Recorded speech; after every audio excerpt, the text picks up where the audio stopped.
Coming எபிசோடுக்குரிய promo release பண்ணியிருக்காங்க. வீடியோக்குள்ளே போகிறதுக்கு முன்னாடி நம்ம சேனலை சப்ஸ்கிரைப் பண்ணிவிட்டு பக்கத்தில் இருக்க லைக் பட்டனை தட்டி விட்டு நம்ம சேனல் கொஞ்சம் சப்போர்ட் கொடுங்க. வீடியோ வந்துட்டு நல்லாவே இருக்குங்க. சரி வாங்க வீடியோக்குள்ளே போகலாம். ஃபஸ்ட்டு சீனில் வந்துட்டு தீபா டீ எல்லாம் போட்டு எடுத்துகிட்டு வந்துட்டு இதிலேருந்து உசுறு பொழைச்சி நீங்கள் வீடு போய் சேர்ந்தா சரிதான், அப்பாடா நம்ம வேலையை பார்ப்போம் அப்படின்னு சொல்லிட்டு டீ எடுத்து வச்சுட்டு வெளியில் வந்து அவங்கள பார்த்து நக்கலாக சிரிச்சுக்கிட்டு அவங்க பக்கத்தில் போகிறாங்க. எங்கள் அத்தையை பார்க்கலான்னு வந்திருக்கீங்க, வீட்டுக்கு வந்தவங்கள நம்ம எப்படி சும்மா உட்கார வைக்க முடியும், இந்தாங்க டீ எடுத்துக்கோங்க அப்படின்னு சொல்லிட்டு தீபா நல்லா வந்துட்டு சந்தோஷமாக கொடுக்குறாங்க. அப்போ வந்துட்டு நல்ல பொண்ணுமா, நீ வீட்டுக்கு வந்தவங்கள எப்படி உபசரிக்கணும்னு தெரிஞ்சு வச்சிருக்கியே அப்படின்னு சொல்லிட்டு அவங்களும் டீ எடுத்துக்கிறாங்க. தீபாவோட உள்குத்து அவங்களுக்கு எங்கே தெரிய போகுது, அங்கே பெரும் குத்தால ஆக போகுது அப்படின்ற மாதிரி தான் மைண்ட் வைஸ் இருக்குது.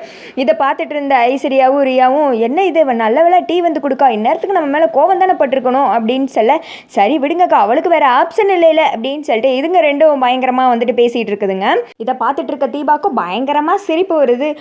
குடிங்க நான் வச்சிருக்கிற ஆப்பில் இருந்து நீங்கள் கண்டிப்பாக சிக்கவே முடியாது, ஏமாத்து வேஷம் போட்டுட்டு வீட்டுக்குள்ளேயே வந்து அது எங்கள் அத்தைக்கிட்டே கேள்வி கேட்குற அளவுக்கு வந்திருக்கீங்களா, இருங்க உங்களை வச்சுக்கிறேன் அப்படின்னு சொல்லிட்டு மனசில் நினச்சிக்கிட்டு இருக்காங்க. அடுத்த சைடு ஆஃபீஸில் தான் காமிச்சிட்டு இருக்காங்க. கார்த்தி வந்துட்டு வேலை பார்த்து முடிக்க, கார்த்திக் சார் வாங்க நம்ம எல்லாம் சாப்பிட போகலாம், லஞ்ச் டைம் ஆயிடுச்சுல அப்படின்னு சொல்ல, சரி அப்படின்னு சொல்லிட்டு இவங்க எல்லாருமே ஆஃபீஸ்லன்னு அவங்களுக்கு ஃபுட்டு ப்ரிப்பேர் பண்ணுவாங்க இல்லையா, கேண்டீன், அங்கே தான் போகிறாங்க. கார்த்தியும் வந்துட்டு எல்லார் மாதிரியே லைனில் போய் நின்று சாப்பாடை வந்து வாங்கிட்டு அவங்களோட டேபிளில் வந்து உட்காந்து ஒரு வாய் வந்துட்டு சாப்பிட்டு பார்க்குறாங்க. நல்லாவே இல்லை, அது ஃபேஸ் ரியாக்ஷன் இருக்கே அது வந்துட்டு கொஞ்சம் ஃபன்னாக தான் இருந்துச்சு.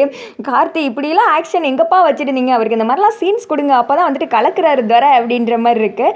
அப்புறமேட்டு பக்கத்தில் உட்காந்து சாப்பிட்டுட்டு இருப்பாங்களா ஒர்க்கர்ஸ், அவங்கக்கிட்ட தான் கார்த்தி கேட்குறாங்க, என்னென்ன இது நல்லாவே இல்லை, இந்த சாப்பாடு எப்படி சாப்பிட்றீங்க அப்படின்னு சொல்ல, நல்லா தான் இல்லை சார், என்ன பண்ணுறது, ஒரு 10 நாள் எங்கள் கூட சேர்ந்து சாப்பிடுங்க உங்களுக்கு பழகிரும் அப்படின்ற மாதிரி சொல்ல, இது எப்படி நான் பொறுத்துக்க முடியும், நீங்கள் வந்துட்டு அங்கே போய் மேலிடத்துல சொல்லலை கம்ப்ளைண்ட் பண்ணல அப்படின்னு சொல்ல, அதெல்லாம் எத்தனையோ டைம் பண்ணியாச்சு சார், அவங்க எந்த ஆக்ஷனும் எடுக்கிற மாதிரி கிடையாது, கொடுக்குறத சாப்பிடுங்க அப்படின்னு சொல்லிட்டாங்க, இதுக்கு மேலே நம்ம என்ன பண்ணுறது அப்படின்னு சொல்ல, கார்த்தி வந்துட்டு விறுவிறு 4 பேரை கூப்பிட்டுட்டு வாங்க என் கூட வாங்க அப்படின்னு சொல்லிட்டு அந்த சூப்பர்வைசர் காலி இருக்காங்க இல்லையா, அவங்க கிட்ட தான் போகிறாங்க.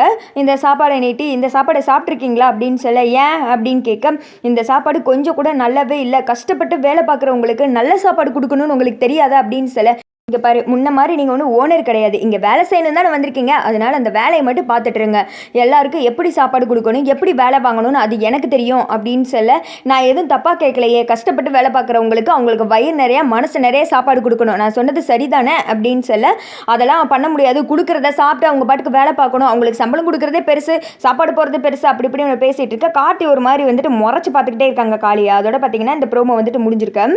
இது மூலயமா கார்த்தி வந்துட்டு அடுத்து ஃபுட்டில் வந்துட்டு ஏதாவது மாற்ற கொண்டு வருவாங்க அப்படின்ற மாதிரி தோணுது.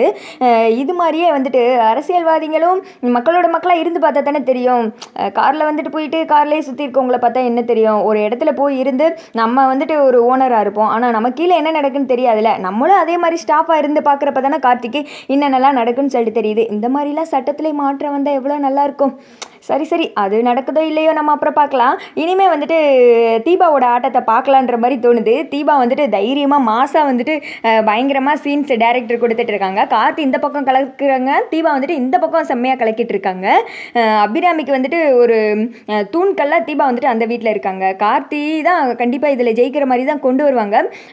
தீபா வந்துட்டு எப்படியும் ஒரு ராஜா ராணின்னு வச்சுக்கோங்களேன், அந்த மாதிரி ஆயிடுவாங்க. அபிராமியோட பெஸ்ட் மருமகள் அப்படின்றது கூட சொல்லலாம்.